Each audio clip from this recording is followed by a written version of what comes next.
We have a really interesting guest today. I've learned so much from this guy. I produce his podcast as well. Who's our guest today, Dr. Jack? Yeah, and this is the perfect time of the year, the end of the season. Everyone's thinking taxes, ways to optimize. So we have Micheal Aguas from the Rainstorm Group out of New York, and he's going to give us some advice on what business owners or high income individuals can do towards the end of the tax season, towards the end of the year to help them with taxes for the next year. So welcome, Micheal. Thank you for joining. Glad to Good have you. morning. Thank you for having me. Good Glad to morning. be How's the here. weather down there in New York? Is it getting cold or It is chilly. yeah, Goodness, we're waking up consistently to the mid 20s. yeah, I know. It's the first snow. I've heard it's going to come soon, so let's stay warm Yes. down there. So, Michael, Yes. go ahead. Gave a little introduction to your Sure. company. I'll let you introduce yourself and your company, your your niche that of people that you work with. So, go ahead, take it away, Michael. So, good morning. And again, thank you for having me. So we at the Rainstorm Group are tax strategists. I do want to make that distinction from the word tax advisors because we are not tax advisors. Those are mostly our clients. They're the ones who bring us the ultimate uh, client who is paying a lot in tax. So, as a tax strategist, what's the difference? We share ideas. We share different concepts that could help lower your tax, sometimes eliminate it.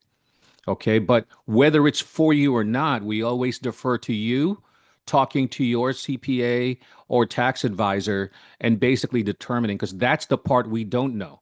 Is it the right thing for you? We can always share ideas. And once I hear a situation, I could narrow it down to one or two. But again, whether or not it's for you, that's a matter of conversation with you and your CPA. So Okay. that's kind of how we work. Um, Primarily, we teach CPAs overlook sections of the tax code. That's how we get clients from them. We work together. We're a sounding board. What maybe you know or maybe you don't know, and your listeners don't know, is the fact that a lot of CPAs are not into planning. They're into reacting. Give me your books, give me your statements, give me everything you've got, your schedules. I'll put together a tax return and pay the tax. That's Hmm. typically how it works, Okay. and people don't do themselves a whole lot of service when they think that there's going to be some planning and some tax savings because I have a CPA. So Not always. you get involved with people, a year before maybe, or 2 years before, and start them working on long-term strategies for that. Is that kind of what you're saying? It's my preference, but in reality, here's how it sounds. Michael, I'm about to sell my company in about 2 weeks. I heard about you. I heard you got some ideas. Can you help me out? What can I do to lower tax? So So that that the stuff what is you're hitting the saying is fan. ideal. Yeah, Yeah. what you're saying is ideal because you should be on a program. You should have a strategy. You work hard on your business, but how hard are you working on retaining your profits? Hmm. What is your biggest expense? Oftentimes the answer is tax. Yeah. Now, what kind of clients do you deal with? I mean, all sorts of businesses. Do you have anything? Is it technology? Is it business? Real estate? What? All sorts, huh? So I'll start with a general answer. The heaviest tax clients, the heaviest tax people are the ones who come to me. Now, if you want to look at industry, there's really no concentration, but I see a lot of physicians. I do Hmm. see a lot of physicians, and overwhelmingly, I'd say 90% of my audience is business owners who Okay. face heavy taxes. Varying in size of the business, it doesn't really matter. They're stressed over these taxes. Sometimes they're not. I've dealt with guys with 35 million in tax that we have to deal with, and then on the other side is, yeah, I make. My wife and I make 500,000 a year. That's more of a common client. And Hmm. so some of them are wage earners, but not everybody's a gazillionaire. What do you think the biggest thing that people miss on their taxes, or the biggest strategy that people don't think about when it's coming towards that time of year? So there's a few things. Um, it resonates well, and these are things that you can still apply for 2025, even though here we are almost at the middle of the month, right? So number one, if you're a business owner, Are you funding your retirement plan? Do you have one? Do you have the right retirement plan? Some people think that a retirement plan is, oh, I have a SEP IRA, I have a 401k. Those are good, and they are. But for some business owners, they're funding those and then paying six figures in taxes, not realizing that there are other retirement plans that you could put six figures in. And every dollar you put into your retirement plan is a dollar less in taxable income. And it grows tax deferred, and eventually you could retire on that. So the first thing I would say is consider your retirement plan. If it's in place, are you funding it? Is it the right retirement plan? That's number one. Number two, there's this thing called Section 179. These are assets that you could buy now and fully depreciate now. So many people are buying cars and they're writing it off for their business. That's under Section 179. But others can buy assets leveraged and then get the full deduction. So, for example, if you need $1 million, I'm just using a round number, it doesn't have to be this high, but you need $1 million write-off. There are some programs that allow you to go out of pocket for 100,000, finance 90,000, and now you get your $1 million write-off. You're getting 10x in deductions. So there might be some programs that or some assets that you need that could be under Section 179 or bonus depreciation. Consider those. Farmers are well aware of that. You'll hear things like, yeah, I've got to buy that tractor before the year ends. This is what they're talking about, Section 179.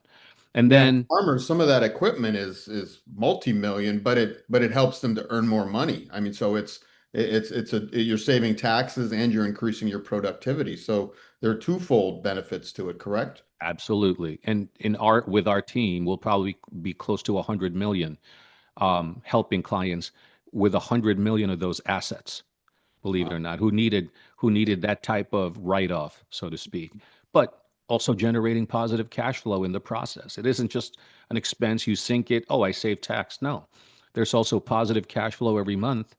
And eventually, the way these programs work, some of them give you back your money at the end of a certain period when they buy you out. So Hmm. you have an exit strategy. One last thing, and this is easy for some companies, but others, they just have to really think through it. You can consider pushing the income that you have into January if you can, because now it's into another tax year, right? If you can move some of your revenues forward into 2026 and pull some of your expenses into 2025. Again, both can lower your potential taxable income. You got to, again, sit down with your advisors and see if that at all can be done, but it can be done. It's being done by a lot of business owners. Yeah, that sounds wonderful. How long have you been in business and in New York?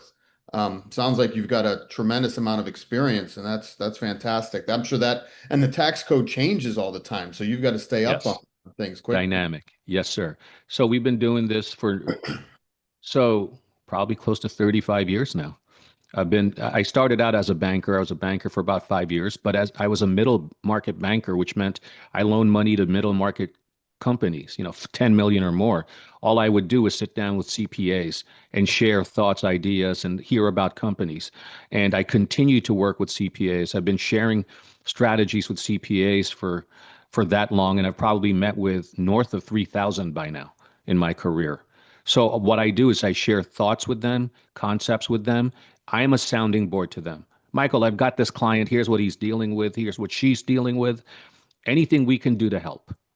So that's where I start sharing thoughts. Hmm. Now, what about because we're a men's clinic, as a business, you deal with businesses. Um, and I talked to your son earlier when we were talking, it's like, the bent for men. Now, a lot of guys in their, a lot of my patients, guys in their midlife going through divorces. Are there any divorce strategies, or most of that's off the table that you worry about prenups or any of that deductible for middle-aged men Yes. going through divorce? So I'll share with you one thing that most people, when I say most, I mean 99% of the population knows very little about. It is something that billionaires are familiar with, and it's both tax planning, it's tax planning, estate planning, and frankly, it protects their assets.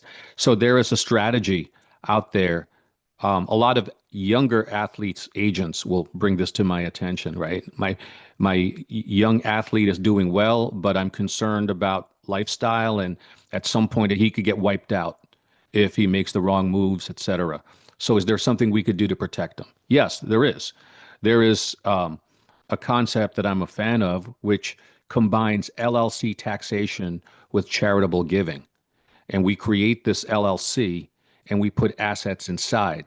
The assets inside grow predominantly tax free. And here's the answer to your question: it is outside the reach of personal and business creditors. A Okay. lot of, again, so the poster child for something like that, a guy by the name of Mark Zuckerberg, who put in all his Facebook shares into this type of structure. I think it was at the time it was 50 some odd billion, and this was 2015. This is before going public. So all that appreciation of stock, all every asset you put in there outside the reach of personal and business creditors. So if you put the assets in there, eventually you get married and things fall apart, they can't touch that. That's interesting. Now, do you have to maintain some sort of giving, I would imagine, through that, or some sort of mission through that? Yes. Kind of, So yes, that a the heart. 501, is that a 501(c) or is that a different structure? So it's just a regular for-profit LLC, but in this strategy, you're donating limited partnership units to a nonprofit, a 501(c)(3), Okay. but it's still a for-profit LLC. It just so happens that literally 99% of the shares are owned by your nonprofit partner. So taxation follows ownership, right? So Hmm. if 99% of this LLC is owned by your nonprofit, that's how much will flow through their tax return from the income of this LLC, and they will pay no tax So if you that set it up. 1% would be you as a general manager or managing partner. Is That is that correct. so? The 1% is owned by the individual, and the 99% is owned by the There 501(c). you go. And how do they benefit? They benefit in a couple of ways. One, their balance sheet just grew by 99% of your asset, right?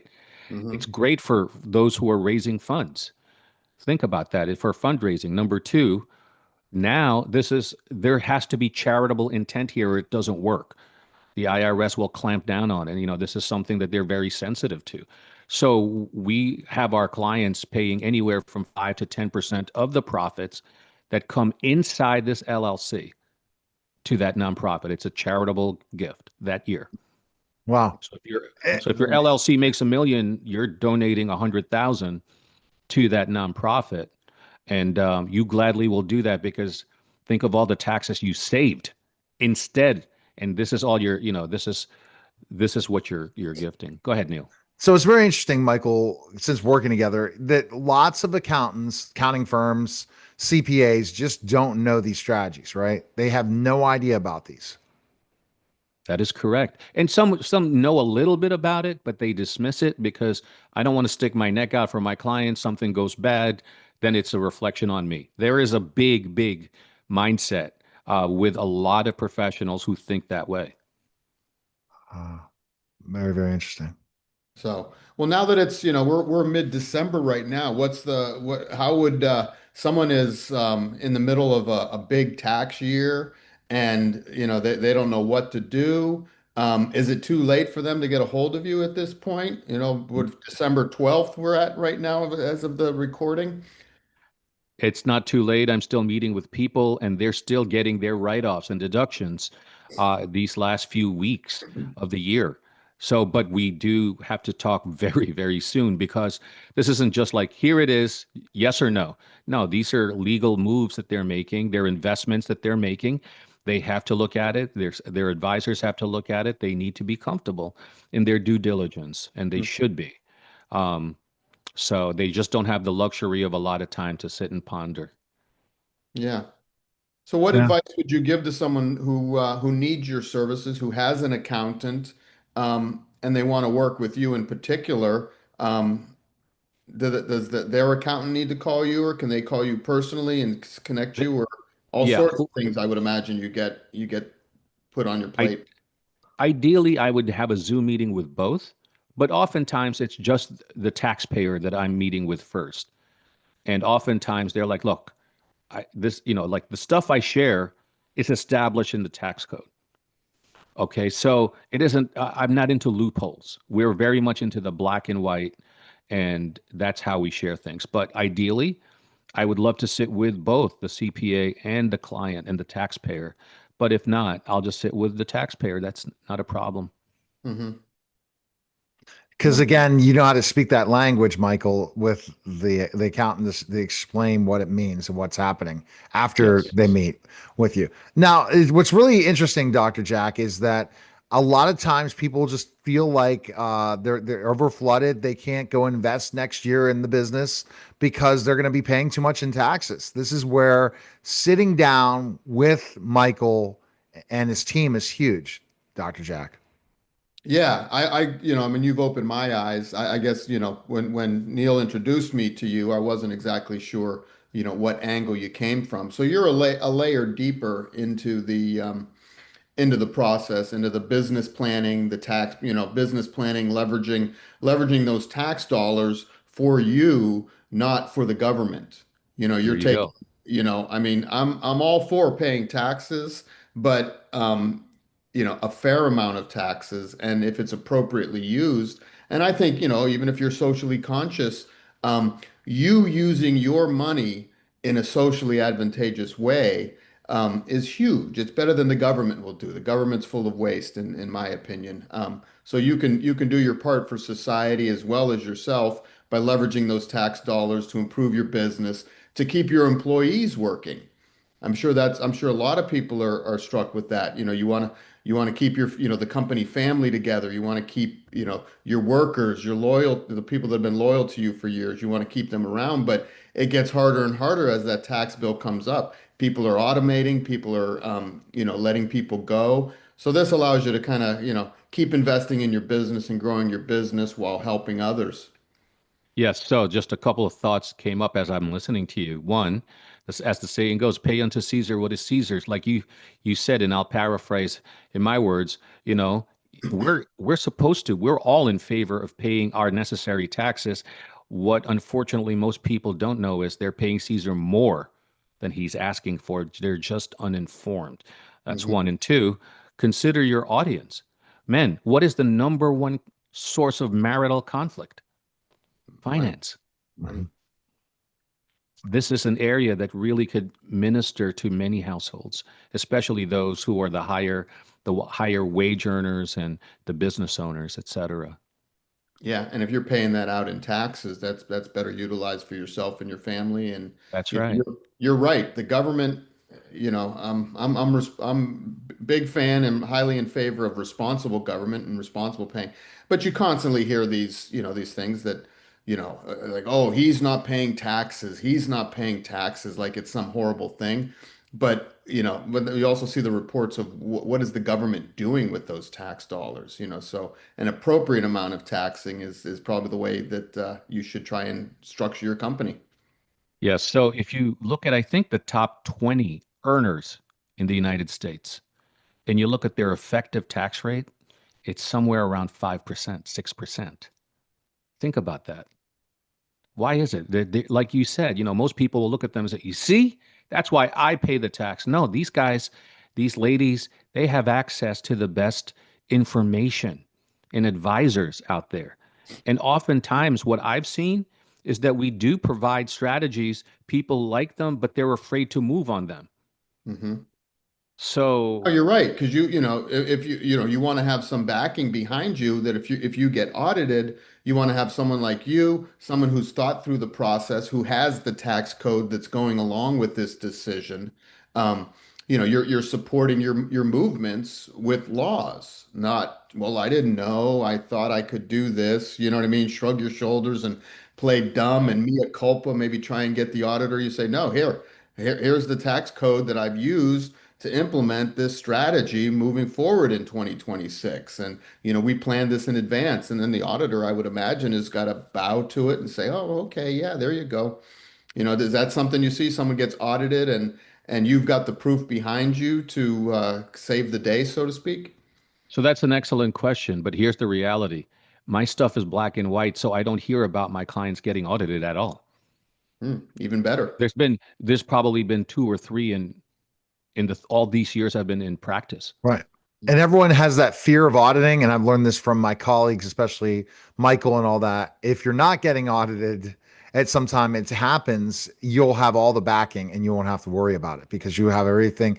That's why working with professionals and not trying to do it using TurboTax, going and getting a tax professional that prepares it with having tax strategists like Micheal will make your life so much easier. I mean, what I learn, and like from the captive insurance to all these different things, especially people like your practice, Dr. Jack, that the things that you could have that I talked about some of the other programs Micheal works with, and one of them is involving. We talked about this. It'll come to me in a second. I brought it up to you. Buying equipment, buying capital No, investment in equipment's equipment. one, but the Yeah, other one is involving the insurance. R&D credits. R&D with especially what Dr. Jack does, there is a definite opportunity for R&D. So definitely you guys need to connect further on these things and instead keep your money. Keep your money you deserve. And that's that's why the motto of Rainstorm Group is reduce or eliminate or reduce taxes for people. And that's such an important thing because that you got to figure out something, especially the time and effort that a business owner or a high net worth individual works. They deserve to keep more of their money. Okay. Yeah. Well, thank you And so much, Michael. It's been great having you here. I know we got to let you go. You got stuff to do. I'm sure you're busy this time of year, but we really appreciate you coming. And it's a perfect timing. I'm glad we met, and hopefully we can continue to talk in the future. Thank what's you for really great having me. is they can go to rainstormmediagroup.com and you can basically go ahead and schedule a call with Micheal today. You also can DM me or DM Jack and we'll connect you to Micheal. Appreciate it. And go to the ultimate men's group.com. I mean, the ultimate men's clinic.com. I'm getting too many of these things. Go to the ultimate men's clinic.com. Like and share the ultimate men's movement. We appreciate it, everybody, guys. Okay. That was a special simulcast. Neil